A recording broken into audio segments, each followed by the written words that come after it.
Hello, Namaskar and Adab to all my friends from your friend astrologer and guide Irfan once more with you from your very own channel Astro Assurance. So far we have done the first sign of the zodiac, that is Aries, for the probable results and predictions for the month of April 2020. Today we will carry on with the series with the second sign, which is Taurus, for the predictions for the same month, which is April 2020.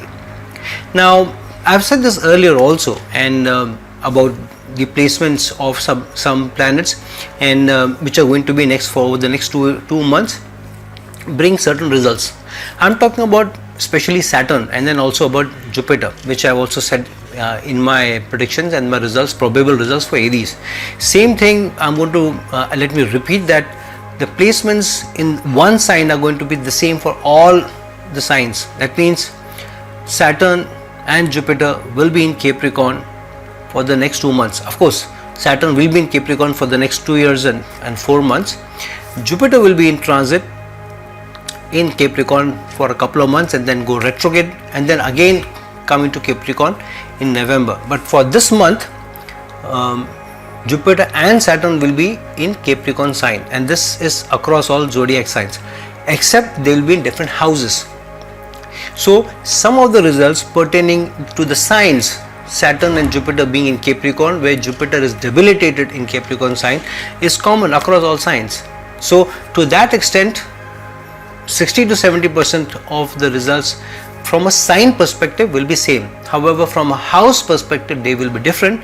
And secondly, how the planets are placed in your respective birth horoscope, of course different results can come by for you.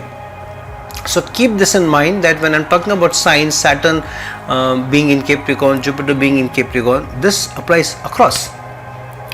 So start of the month, Saturn, which is a very strong yoga karaka for Taurus natives, that means a gain bringer, a prosperity bringing planet for Taurus natives, because by virtue of ruling your your 9th house and your 10th house, which means unplaced in the 9th house, which means this is a good placement for Saturn. Now Saturn, whenever it gets into its own sign, it always brings gains. However, it brings gains slowly and steadily and as a fruit of your labor. Saturn will never give you anything free. Saturn is never a lottery. So you need to be a little careful of how you expect, what kind of results you expect from Saturn. So this placement of Saturn in Capricorn in your 9th house for the next 2 years and 3.5-4 months now, because 1 month has already passed. So this placement is about slow and steady wins the race. There is nothing going to be immediate, and sudden gains going to happen. That's not going to happen. However, stability, security and steady gains over a period of time, this is more or less assured for all Taurus natives. Now Jupiter, which gets debilitated in Capricorn, has just moved into Capricorn start of the month in April, which means that obviously Jupiter loses almost all its strength. Now some people take this placement as Jupiter being in Capricorn while Saturn also being there as a Neech Bhang Rajyog position. Yeah, the placement is Neech Bhang Rajyog, but there is no yoga happening here. It doesn't apply because it's just for 2 months. Jupiter is going to go back into Sagittarius after a couple of months. So in 2 months a Rajyog coming and then giving great results, that's not going to happen. That happens only if the Rajyog happens in your natal horoscope, in your birth horoscope. So because your birth horoscope is like a permanent picture taken of you through your life journey. So that's a Rajyog which happens then. Nobody can take the yoga away from you. However, in transit for a couple of months, if some Rajyog happens, then it doesn't bring great gains for you also, and one should not look at it also as a Rajyog bringing position. Now the other placement which is going to happen along with Saturn and Jupiter is Mars is also going to get into your 9th house and going to be placed there with both Jupiter and Saturn. And Mars rules your 12th house and Mars rules your 7th house for Taurus natives. So this is going to be an important placement of Jupiter, Saturn and Mars, all three of them in the Capricorn sign in the 9th house.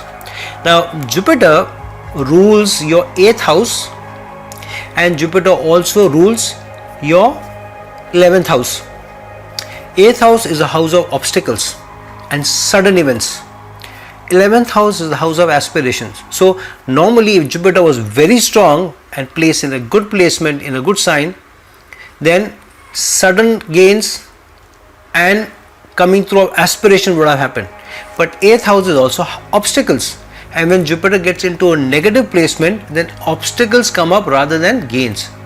However, 11th house of aspirations also, and getting into the 9th house, which means that some of the obstacles may come through for you because Jupiter is in debilitation sign. However, because of going in the 9th house, Jupiter also retains some of its strength. So which means that if you have been working very hard over the last 6-7 months or a year for something, then this could be a time where those gains come through or show promise of coming through, because Saturn is placed in its own sign.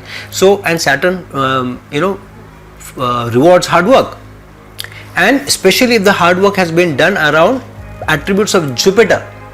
So anybody who has been in the law agency, especially judiciary, or connect or in advocacy, or in being a lawyer, or in teaching profession, or being a guru or a consultant, then this is a good placement for you, and you will find a slow and steady rise, and maybe even a gain bringing position, maybe even increments to some people, even promotion to some people in spite of Jupiter's bad placement. However, that is not true for all of you.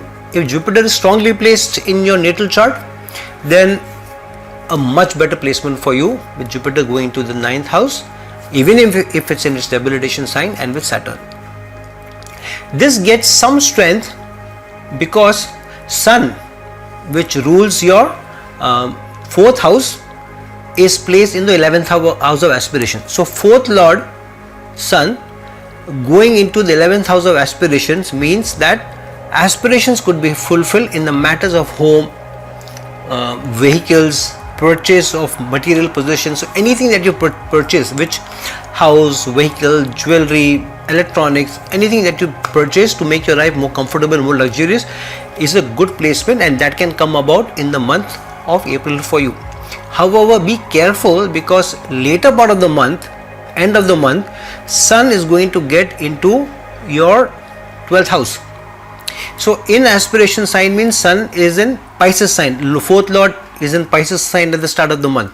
Sun is still strong in Pisces in the 11th house, and can bring you fulfillment of aspirations from the matters of house, vehicle, and so forth. However, going into the 12th house in its exaltation sign, but in the 12th house, means that you may end up spending way too much money than what you need to buy those material possessions. So be a little careful, because fulfillment of aspirations will be there. You will be very happy that I bought this car, I bought this house, but you may go overboard in doing that.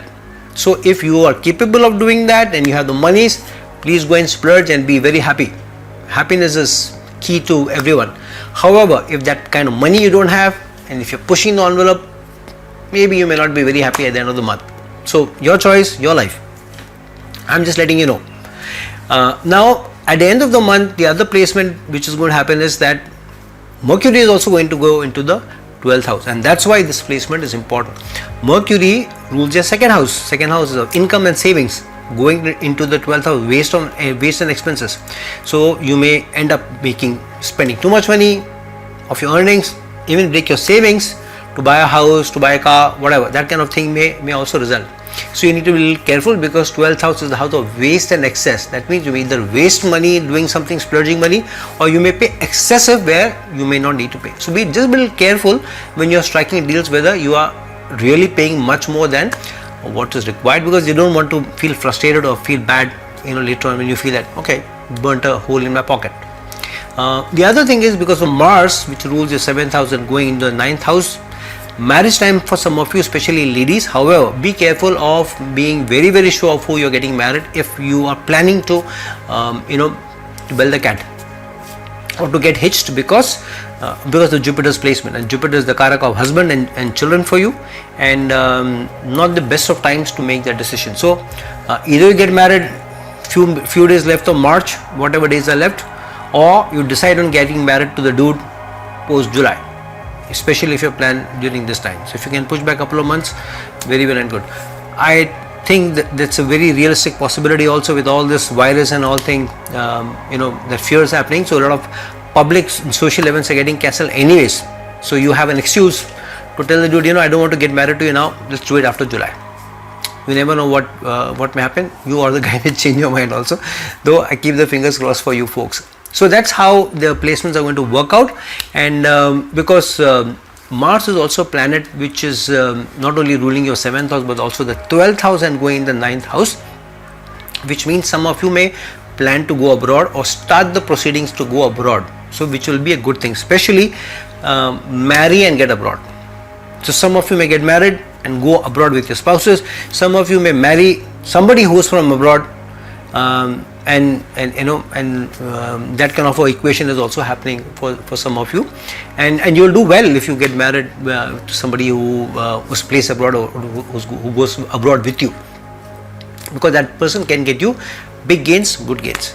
So friends, this is my analysis for Taurus natives for the month of April 2020. Please like this video, please share this video, please reach out to me if you're looking for a personal consultation from me. Until some other time with some other video, this is your friend astrologer and guide Irfan signing off. Ciao.